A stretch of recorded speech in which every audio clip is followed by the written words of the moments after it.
But I think for my brother, this is something he's been waiting for, and he's probably spent more. Prince William can't stay calm as Princess Anne exposes King Charles's final wish. It has been reported by an insider source that Prince William has been having a difficult time dealing with the emotions that have arisen as a result of Princess Anne's revelation that King Charles's last desire was for his condition to be more severe regarding Camilla's predicament. This request came as a complete surprise to Prince William and the rest of the family. Although the British monarchy has traditionally thrived on ceremony and discipline, the last few months have provided a warning that even the most time-tested institution may become unstable when private feeling and public expectation come into conflict with one another. The king's intention to elevate Queen Camilla's children, initially a whispered rumor, has now blossomed into a complex conflict involving Princess Anne's unwavering commitment to traditionalism, Prince William's emotional fury, and a legal chessboard with the potential to redraw royal custom. One can clearly draw out the motivations of each actor. Charles wants to ensure the safety of the people he loves. William wants to protect the prerogatives that he has inherited, and wants to honor the rigorous sense of lineage that the late Queen had. And Camilla just wants peace for a mixed family that is still wounded by decades of tabloid enmity.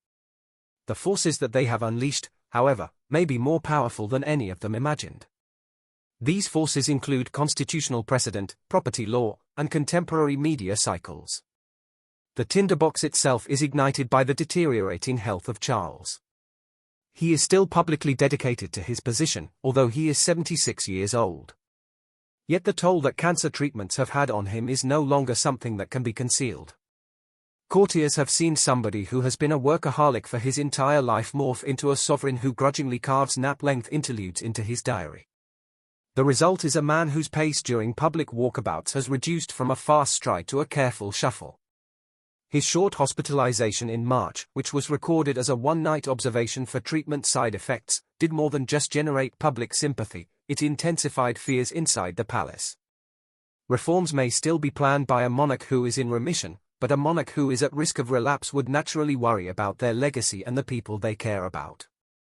This psychological pivot to put one's house in order provides the emotional background for the controversial memoranda. According to those with knowledge of the situation, the document in question is not legislation nor a proclamation. Rather, it is a private note of intent that was produced during a late-night chat between the King and the Queen. According to reports, Charles dictated a page in which he expressed his heartfelt wish that Tom Parker Bowles and Laura Lopez be awarded a style or rank that is reflective of their mother's station, in addition to receiving lifelong financial security and the opportunity to stay in Windsor's Royal Lodge once their current leases end. In its most basic form, the language seems to be kind and even supportive. However, experienced courtiers saw its explosive potential almost immediately.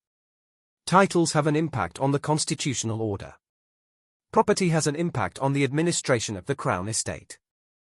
And financial guarantees create unpleasant problems regarding the distinction between public and private monies. By putting such sentiments in writing and then allowing that document to reach Anne, Charles unintentionally set the stage for the confrontation that was to come. Reminiscent of an Edwardian drawing room tragedy, the dinner that took place at Clarence's house and during which Princess Anne read the memorandum out loud is now being discussed in hushed tones. Although the accounts are second-hand, they are consistent with key elements, such as the fact that the table was tiny, the staff was dismissed, and the atmosphere was initially light. To retrieve the envelope, and waited for the appropriate time, which was after the soup and before the roast. Even though she was delivering each sentence, her voice, which was always rapid, did not waver. Following the completion of her task, she folded the page, positioned it next to her fork, and then regarded her brother with the level gaze that was formerly used to intimidate rowdy drill sergeants. Camilla grabbed Charles's hand, and his eyes began to well up with tears.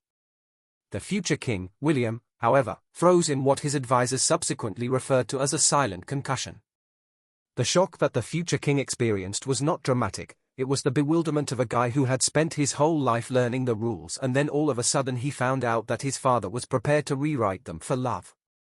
The initial response that William had was one of emotion, yet he is undoubtedly a strategic person.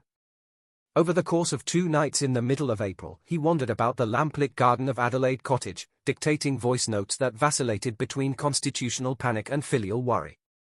Simultaneously, A total of 3 worries were apparent. The first concern was the succession issue. The letters patent of 1917 restricted Her Royal Highness styles to only the offspring of the Queen and the children of sons.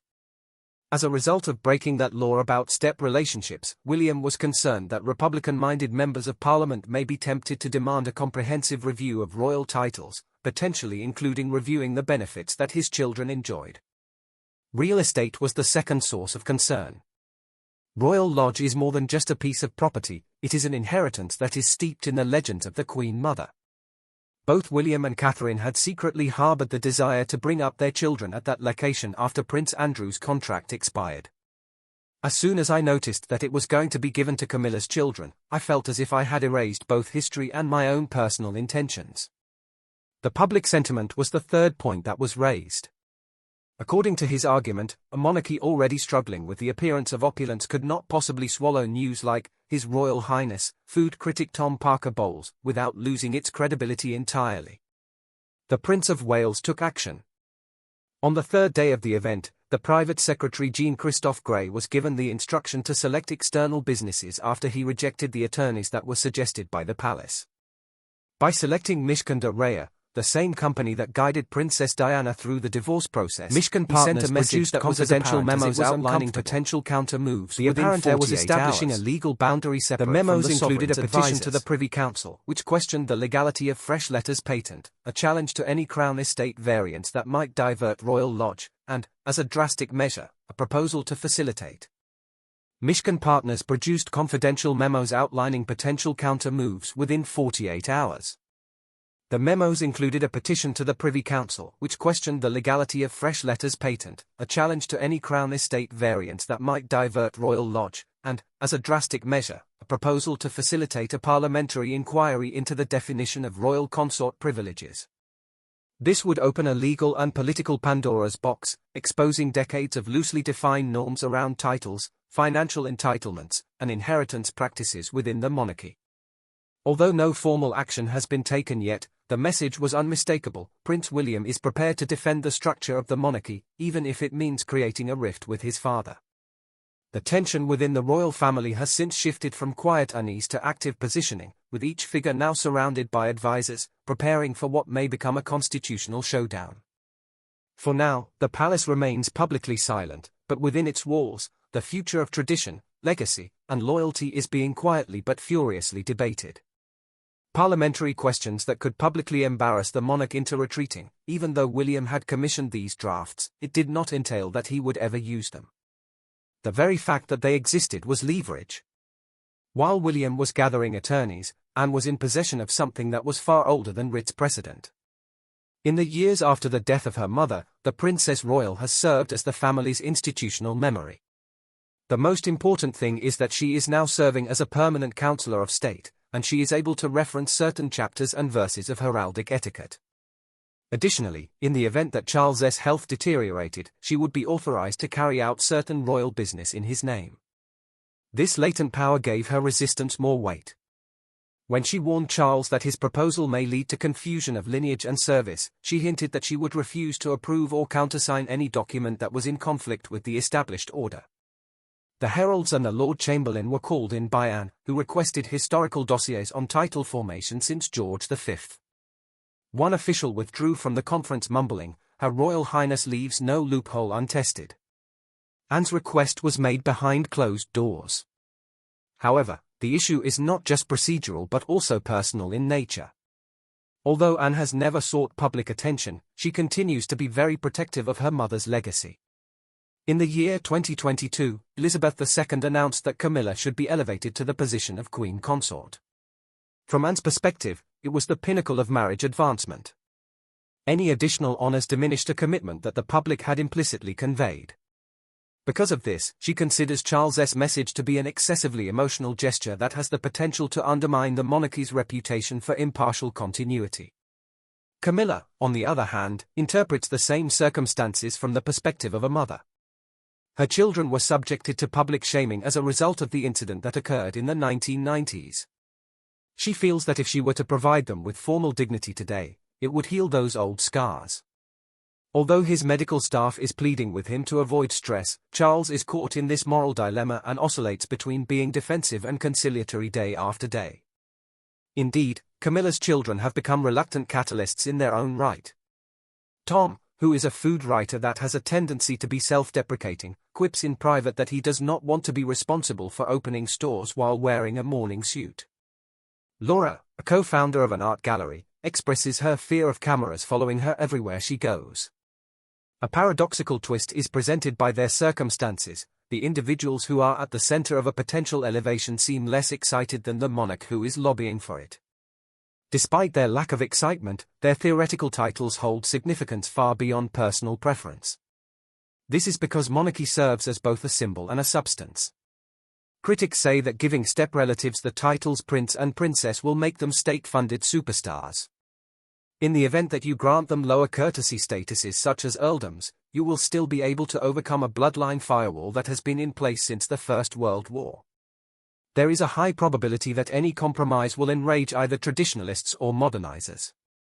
At Royal Lodge, the contrast between symbolism and substance is more pronounced than in any other place. The complex history of the property is difficult to summarize in a simple manner. It was formerly the home of George IV's indulgent brother, and it subsequently became the cherished refuge of the Queen Mother. Prince Andrew now leases it for 75 years.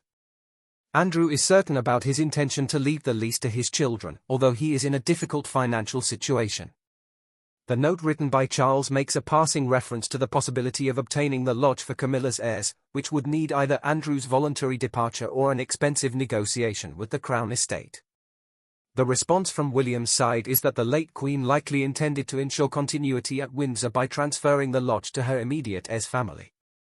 The Crown estate is owned in right of the Crown, not personally by the monarch, so any transfer must benefit taxpayers. Legal academics draw attention to this uncomfortable feature. If it were to be distributed to non-working royals, or even worse, private people, it would test the entire concept of public benefit. As a result, the conflict encompasses not just drawing rooms, but also boardrooms.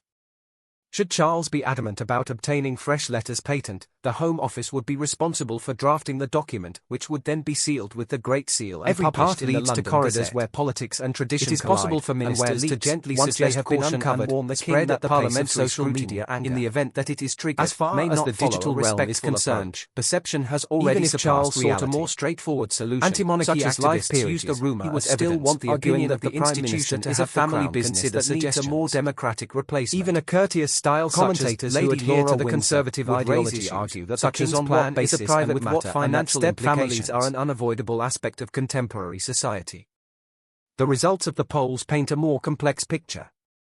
Camilla's personal approval, which had been steadily increasing following the coronation, significantly decreased once the Her Royal Highness Tom headlines began to circulate. William and Anne, on the other hand, are considered stable hands safeguarding tradition, which has led to an increase in favorable perception. PR consultants with years of experience warn, however, that a protracted impasse has the potential to transform adoration into exhaustion. For as long as the palace continues to fail to provide clarification, the narrative becomes more convinced that there is something shady going on. There is actual human tension hiding behind the scenes of public theatre. William is now spending late evenings with legal drafts rather than bedtime tales. This behavior is in addition to the fact that he is already juggling the recovery of his wife from cancer and 3 small children. According to those who are close to him, he is resolute, not merciless. Duty motivates him, yet the prospect of facing a parent's illness in court frustrates him. At first glance, Anne seems to be unflappable. Nonetheless, she has confided in her friends that she is terrified of. At first glance, Anne seems to be unflappable. Nonetheless, she has confided in her friends that she is terrified of the potential ramifications that this conflict could have on the monarchy, especially as the stakes grow higher. She is deeply concerned about the impact on the family's reputation, and her usual composed demeanor hides a genuine fear that the institution she has always worked to protect could fracture under the weight of internal tensions and public scrutiny. Behind closed doors, Anne's resolve is as firm as ever, but her private fears reflect the broader anxiety that the royal family is facing as they grapple with questions of legacy, loyalty, and the future of the monarchy itself. The recurrence of internal conflict that plagued the monarchy in the early 1990s is once again making headlines, overshadowing royal duties and threatening the reputation of the crown for a new generation. Camilla, who has already endured public scrutiny and mockery, expresses her fear of becoming the antagonist of the story once more, caught between the delicate balance of royal duty and personal relationships. Meanwhile, Charles vacillates between the protective instincts of a father and the defensive posture of a monarch.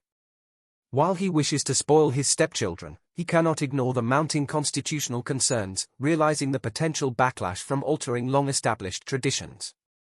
At the beginning of May, a compromise began to take shape despite the intense pressure and strain on senior courtiers.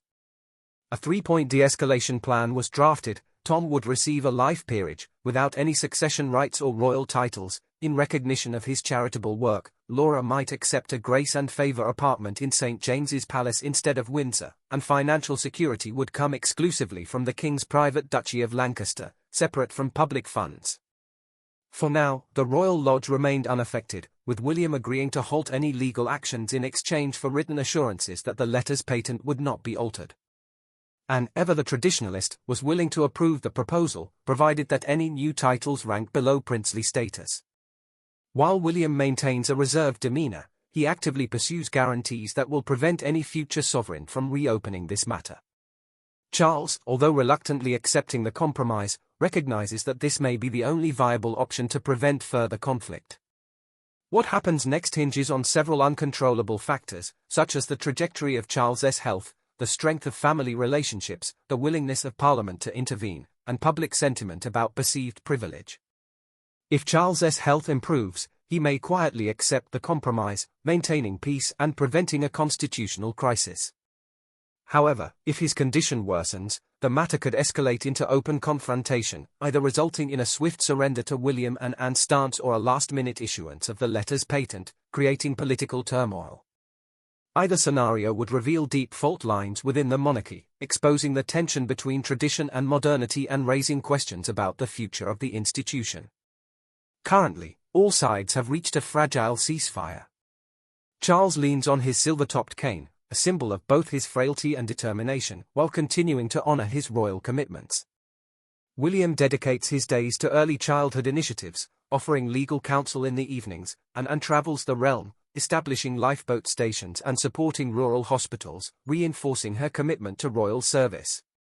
Camilla, with a forced smile, carries out royal duties in the reading room, trying to ignore the ever-growing media attention. Tom Parker Bowles focuses on reviewing restaurants, while Laura organizes art exhibitions. On the surface, life continues as usual, but beneath the facade, the future of royal precedent hangs in the balance, dependent on the delicate interplay between the will of the king, the conscience of the heir, and the unwavering loyalty of a sister to the past. This situation serves as a case study in the fragility of monarchy. Too much rigidity, and it risks breaking apart when confronted with contemporary reality. Too much emotional influence, and it loses the mystique that justifies its existence. In Charles's final wish, it will become clear whether the monarchy can reconcile love with this delicate equilibrium to the test, showing just how narrow the margin for error will emerge in a society where public trust is fleeting and tradition is a heavy burden and its compassion validated. The monarchy must convince a 21st century audience that its delicate balance fails, the United Kingdom could witness a constitutional crisis understand where the monarchy must defend itself in the very national responsibilities, Parliament, and public opinion that it once dominated with simple power. This moment will test the character of the future king, the resilience of a hard-working princess, and the judgment of a sovereign facing personal and political challenges. The monarchy will be judged not only by history but also by a present that demands both continuity and change in equal measure, and with relentless scrutiny.